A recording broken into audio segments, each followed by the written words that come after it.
Vous venez aujourd'hui au CHRU de Nancy pour la consultation d'information et de faisabilité auprès de notre médecin, le Dr Campidelli. Vous serez accueilli au 6e étage du bâtiment principal dans le secteur UTMA, qui est l'unité de transplantation médulaire allogénique.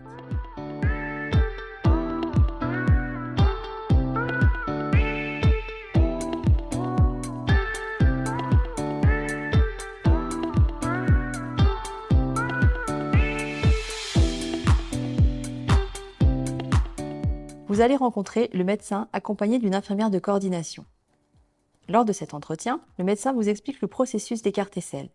C'est pourquoi nous avons besoin des comptes rendus des examens réalisés en amont de cette consultation, c'est-à-dire l'échographie cardiaque, l'examen fonctionnel respiratoire, une IRM cérébrale et votre dernier PET scanner. Suite à cette consultation, l'infirmière de coordination vous accompagne pour rencontrer l'infirmière d'Emma Ferrez. L'infirmière de coordination, avec l'accord du médecin, procédera à l'enregistrement de votre dossier sur le logiciel des cartes aisselles et à l'organisation de la LECA Ferrez. Les cellules CAR-T sont des médicaments de thérapie innovante utilisés dans le traitement de certains cancers hématologiques en rechute ou réfractaire. Pour réaliser ce traitement, vous serez déjà vu en consultation d'éligibilité pour vérifier la faisabilité de ce traitement en termes d'état de la maladie et de votre état général et de vos comorbidités. Une fois que l'indication de traitement est validée, la première étape pour réaliser ce traitement est la réalisation d'un prélèvement des cellules immunitaires, les fameux lymphocytes T, par un acte d'aphérèse. Les lymphocytes T, une fois prélevés, sont ensuite modifiés génétiquement en laboratoire grâce à un virus pour leur faire exprimer un récepteur antigénique chimérique qui permettra de réactiver l'immunité anticancéreuse en permettant aux cellules CAR-T de reconnaître plus précisément la cellule tumorale et de s'activer de façon beaucoup plus importante afin de la détruire. C'est un traitement très efficace qui permet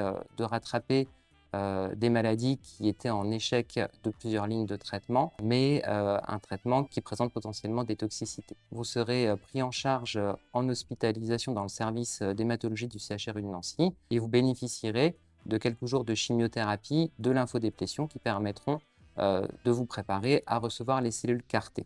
Une fois réinjecté, vous serez surveillé dans le service pendant au moins une dizaine de jours afin de vérifier la survenue de ces complications aiguës et de les traiter. Si votre état le permet, vous pourrez rentrer à la maison avec un suivi régulier en consultation dans le service d'hématologie. Nous sommes les coordinatrices cartes aisselles référentes. Notre rôle est de vous accompagner durant ce parcours pré-cartes aisselles. Nous serons disponibles pour répondre à toutes vos interrogations, organiser les différents rendez-vous inhérents au parcours de cartes aisselles, toujours en collaboration avec les médecins, et nous vous informerons régulièrement du parcours des CAR-T. N'hésitez pas à nous contacter à tout moment, par téléphone ou par mail.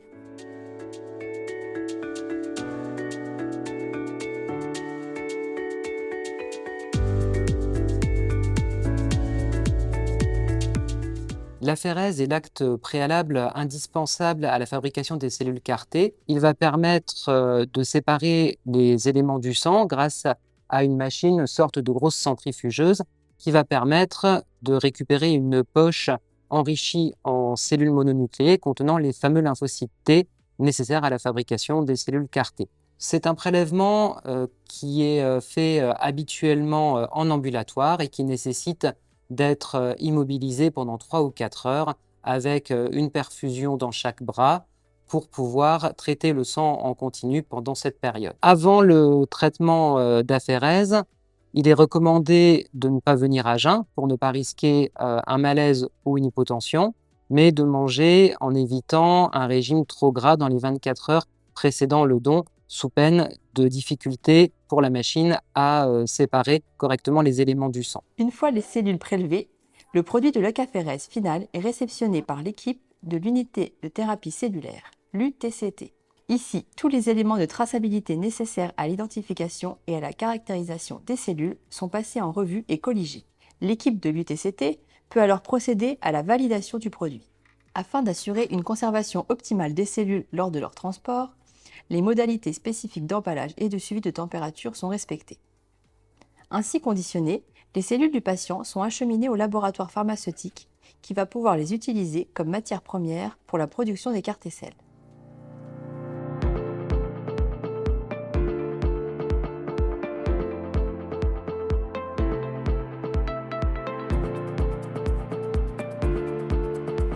À partir de ce moment, l'infirmière de coordination devient votre interlocutrice principale jusqu'à l'entrée en hospitalisation. Elle vous contactera régulièrement pour vous transmettre les différents rendez-vous, votre consultation en neurologie et éventuellement des examens complémentaires. À l'issue de la lecaphérèse, vous pourrez bénéficier d'un traitement d'attente appelé Bridge au CHRU ou dans votre centre habituel, dont le but est de maîtriser l'évolutivité de la maladie, voire d'obtenir une régression de la masse tumorale afin de limiter le retentissement clinique de la maladie et la toxicité du traitement.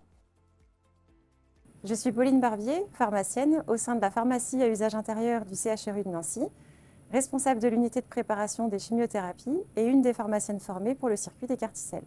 La chimiothérapie pour Bridge prescrite par le médecin sera préparée à la pharmacie à usage intérieur.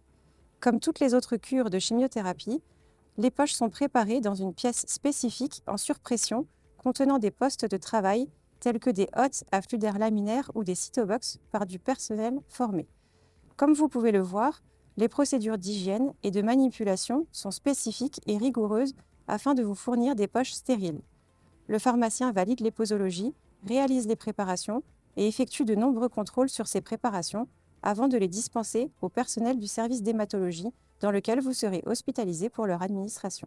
Après votre traitement d'attente, un PET scanner de réévaluation et une consultation de validation seront programmés par une infirmière de coordination, en fonction de la date du retour des cellules et à environ J-10 de l'entrée en hospitalisation. Au cours de cette consultation, il sera décidé par le médecin de la possibilité de la réinjection des cellules ou de la nouvelle programmation d'un nouveau traitement d'attente.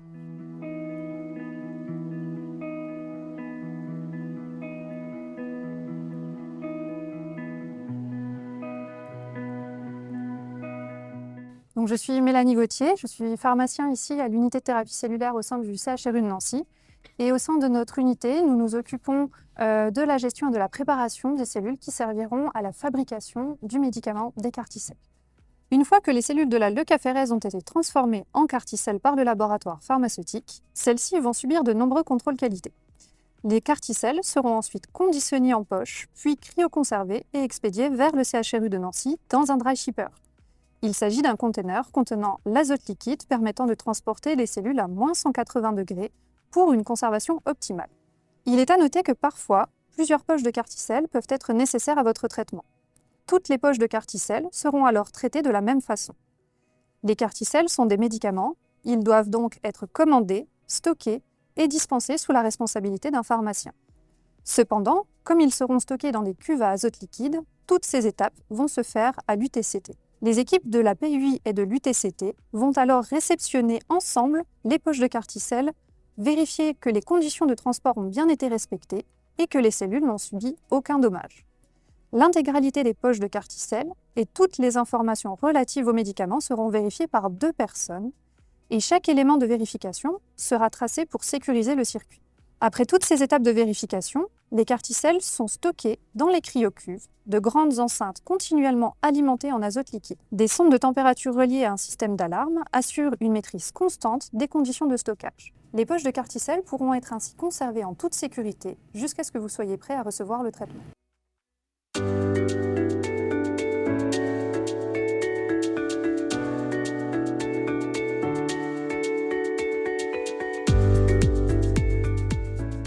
Votre arrivée en hospitalisation dans l'après-midi est confirmée le matin même par téléphone. Vous serez perfusé à votre arrivée et la chimiothérapie commencera dès le lendemain après une validation du médecin.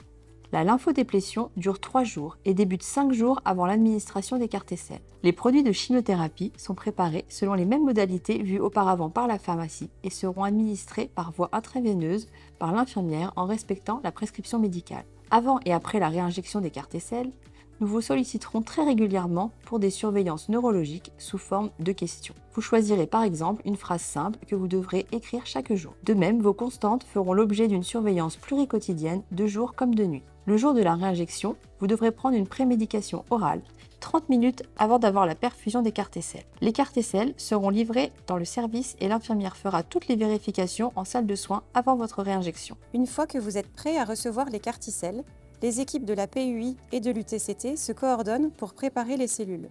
2 personnes vont à nouveau vérifier l'intégrité des poches de carticelles ainsi que toutes les informations relatives aux médicaments.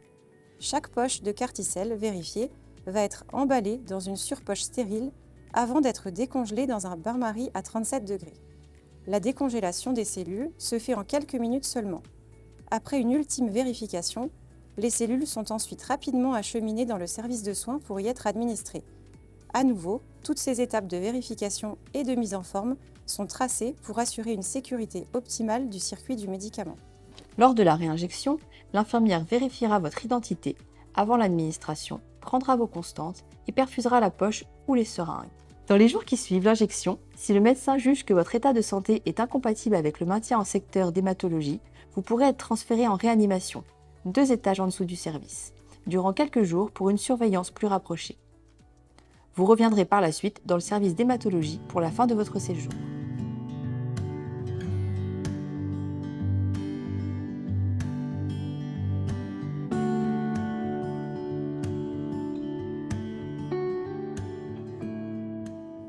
Pour votre sortie d'hospitalisation, l'équipe médicale juge du moment opportun. Les différents documents administratifs vous seront donnés le matin de votre sortie et vous seront expliqués. Je me présente, je m'appelle Céline Kiski, je suis infirmière en pratique avancée. C'est-à-dire, je suis une infirmière avec des compétences élargies. Je suis retournée à la faculté de médecine pour acquérir des compétences médicales. Je m'assurerai que vous êtes en possession de votre carte alerte patient et organiserai vos différents rendez-vous pour votre suivi. Les consultations seront faites en alternance avec votre médecin, car je travaille de façon coordonnée avec toute l'équipe médicale. Le traitement par cellules CAR-T est un traitement très efficace qui permet de rattraper les maladies ayant été traitées par plusieurs lignes de traitement au prix d'une toxicité aiguë parfois importante et d'un parcours de soins assez complexe qui implique, comme vous l'avez vu, de nombreux acteurs comme des cliniciens, les pharmaciens, mais également les industriels. Nous sommes ravis de pouvoir vous proposer ce traitement au sein du CHRU de Nancy et de vous accompagner au cours de votre parcours de soins.